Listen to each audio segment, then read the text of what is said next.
I have played Minecraft for 11 years now, and never in my entire time of playing this gorgeous game have I seen an update that changes the gameplay loop in such a huge way. And so I had to get my hands on it. I went on Mojang's website and I downloaded their experimental version of the update, and I was blown away. This game is completely different to me now, and I was recording my very first try at a hardcore world on this new and exciting way to play this game. So this is seeing how long I can survive in Minecraft Hardcore 1.18. However, one thing hasn't changed. The first thing we need to do is get some wood, and so we punch a tree and we get some wood. However, very quickly I encounter my first challenge that's related to this new update. As I'm running, I fall into some of the new powdered snow. I panic and spam space to try and get out, but this of course doesn't work. This could have been the extremely embarrassing end to my hardcore run, but I quickly realized that you can just break the blocks, which gets you out pretty quickly. It did take me a bit to get out of the area though, because I kept sinking in the snow, so this is an interesting new challenge that comes with the new update.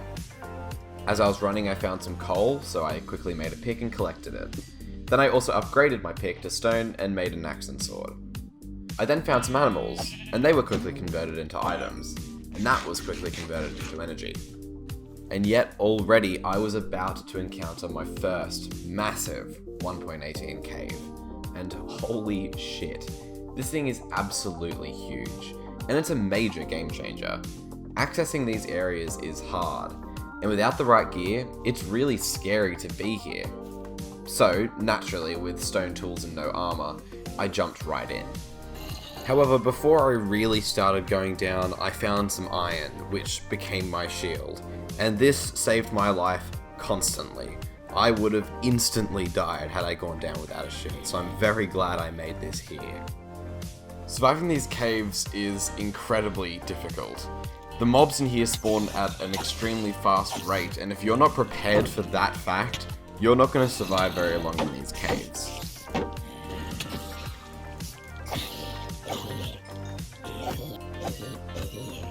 I quickly made it all the way down into the deep slate, and I already found these diamonds, but I didn't have a tool necessary to break them. I decided to try and get this creeper to retrieve them for me, thinking that creepers work like the new TNT and dropped everything. I was wrong. However, I did end up finding an iron pick, which led to some diamonds and an upgrade on tools pretty quickly.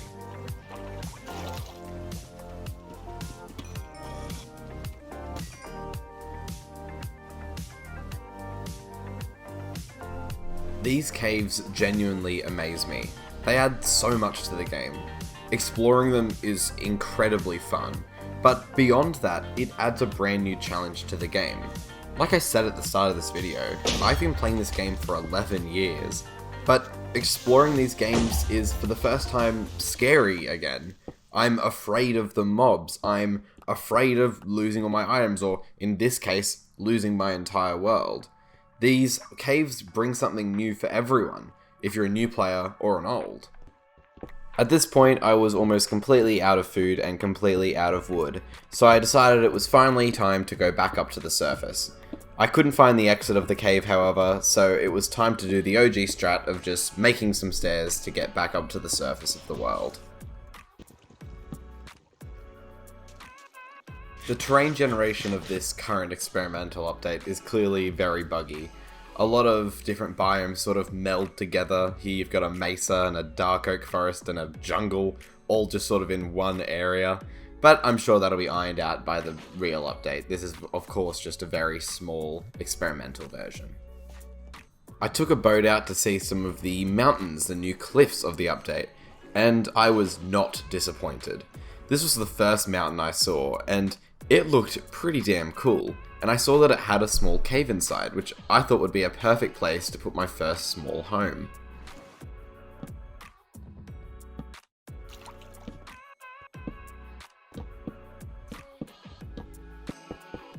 I thought this was a pretty good start, so I went back to exploring.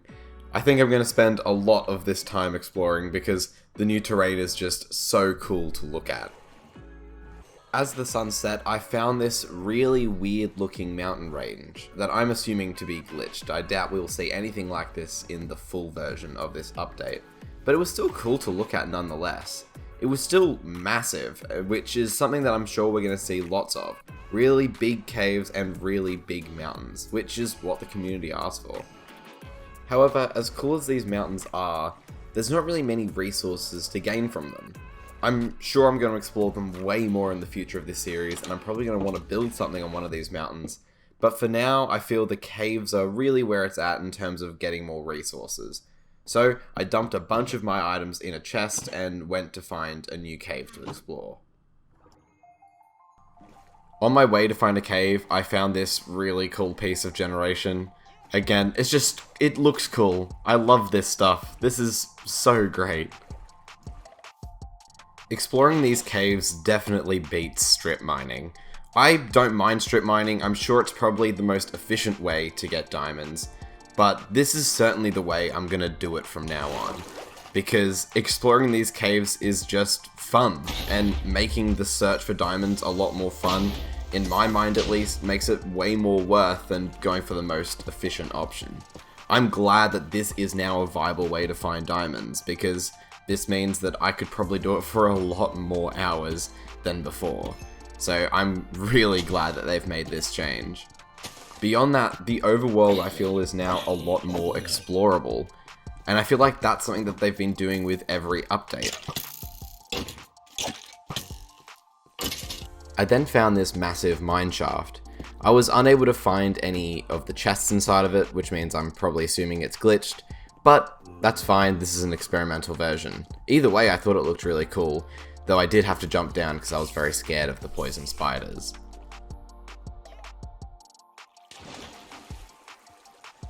I'm still astonished at how they made these caves. Every little part of them looks unique and incredible, and I'm extremely excited to keep exploring these caves. I mean, I'm going to be stuck in these for hours just because I want to explore every corner of it. And I guess that's the point. They've truly succeeded with this update so far. I kept looking for and then gathering the diamonds in the cave until I finally had enough diamonds to make my chestplate.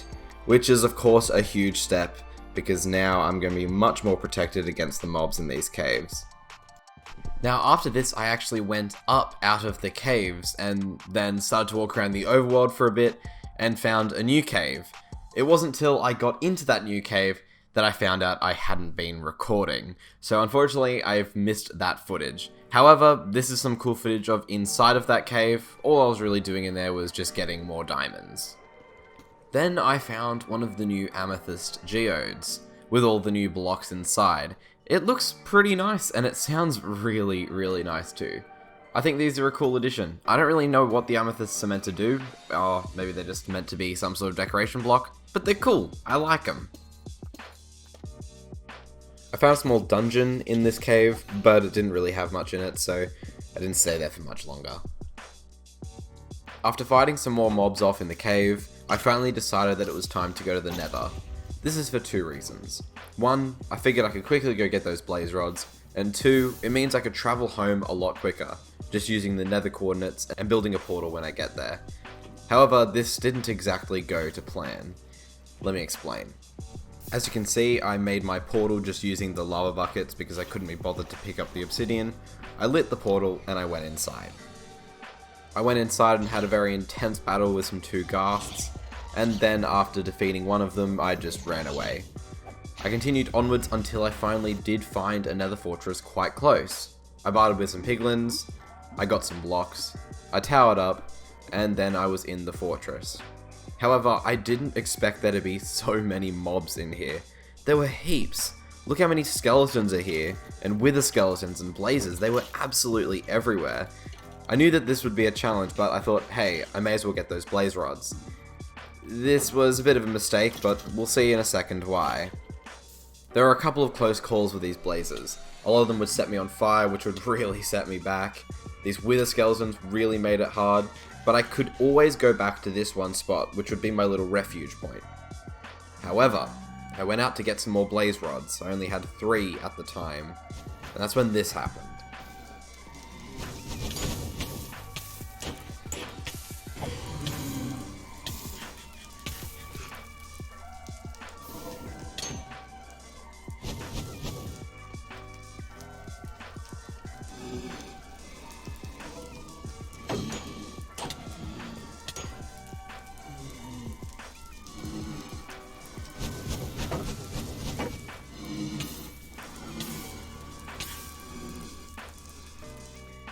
And yes, that is how this world ends.